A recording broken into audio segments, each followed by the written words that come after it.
ایک دن اس نے ہوا میں اڑ کے دکھایا، آیا گھر، اس کی بیوی نے کہا کہ ارے کچھ ایسا کام کرو، آج میں نے ایک آدمی کو دیکھا کہ وہ ہوا میں اڑ رہا تھا، کچھ ایسا کام کرو۔ کہا کہ تو نے دیکھا میری بیوی؟ کہا ہاں دیکھا۔ کہا کہ وہ اچھا اڑ رہا تھا؟ ہاں اچھا اڑا۔ کہا میری بیوی کوئی اور نہیں بلکہ میں ہی تھا۔ فوراً پلٹ گئی، اچھا تو تھے، اس لیے ٹیڑھا ٹیڑھا اڑ رہے تھے۔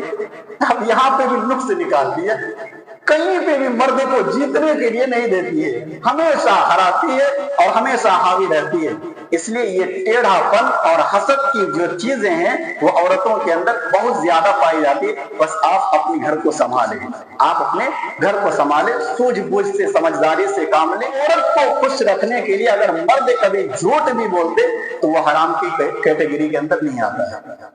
عورت کو خوش کرنے، کیونکہ آپ ایک مثال کے طور پر 1000 روپے کی ساڑی لا کر کے دی، آپ بول دیے کہ 1500 روپے کی، وہ خوش ہو جائے ایسے، اور بہت بڑی جھوٹ نہیں، اس طرح سے ان کو خوش کرنے کے لیے جھوٹوں کی تعریف، کبھی کھانا اتنا اچھا نہ بنے پھر بھی آہ لاجواب کیا کھانا بنا ہے، آج تیرا ہاتھ تو چومنے کا من کر رہا ہے، کبھی ایسے بھی جھوٹی تعریف کر دیجئے۔ تعریف عورتوں کو بہت زیادہ پسند ہے، اگر یہ سارے فیصلہ کریں گے تو انشاءاللہ گھر کے اندر لڑائی کی نوبت نہیں آئے گی۔ تو یہ حسد کی بنیاد پر کتنے لوگ تباہ ہو گئے، کتنے لوگوں کے گھر اجڑ چکے اور کتنے لوگ قتل ہو چکے، جانتے ہیں؟ سب سے پہلا جو دنیا کے اندر قتل ہوا وہ بھی حسد کی بنیاد پر۔ اللہ تبارک و تعالیٰ نے سورہ مائدہ آیت نمبر 27 کے اندر ارشاد فرمایا، وَاتْلُ عَلَيْهِمْ نَبَأَ ابْنَيْ آدَمَ بِالْحَقِّ إِذْ قَرَّبَ قُرْبَانًا فَتُقُبِّلَ مِنْ أَحَدِهِمَا وَلَمْ يُتَقَبَّلْ مِنَ الْآخَرِ۔ اے نبی، آپ آدم علیہ السلام کے بیٹوں کا قصہ، سچا واقعہ آپ بیان کریں گے۔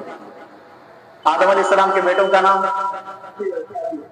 جی حابیل اور قابل۔ اللہ تعالیٰ آپ لوگوں کے علم میں برکت عطا فرمائے۔ حابیل اور قابل، قابل کے ساتھ پیدا ہونے والی خوبصورت لڑکی، حابیل کے ساتھ پیدا ہونے والی اتنا خوبصورت نہیں، اور آدم علیہ السلام نے کیا، ایک حمل سے پیدا ہونے والے بچوں کی شادی دوسرے حمل کے بچوں سے کرائے۔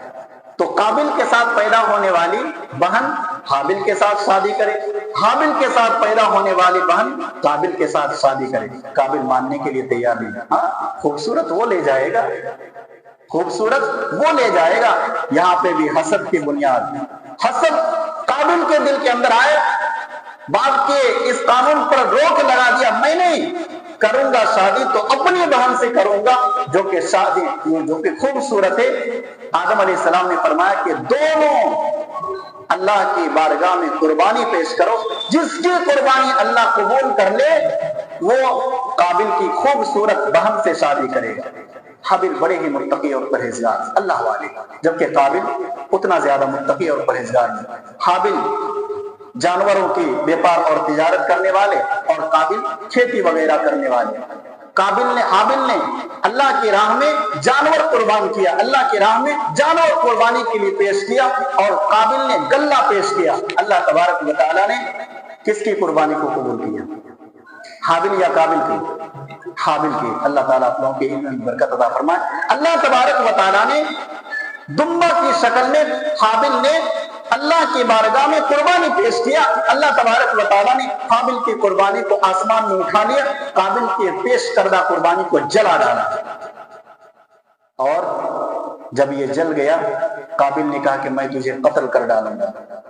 حابل نے کہا انما یتقبل اللہ من المتقین، اللہ تبارک و تعالیٰ تو متقی اور پرہیزگار ہی کی قربانی کو قبول کرتا ہے۔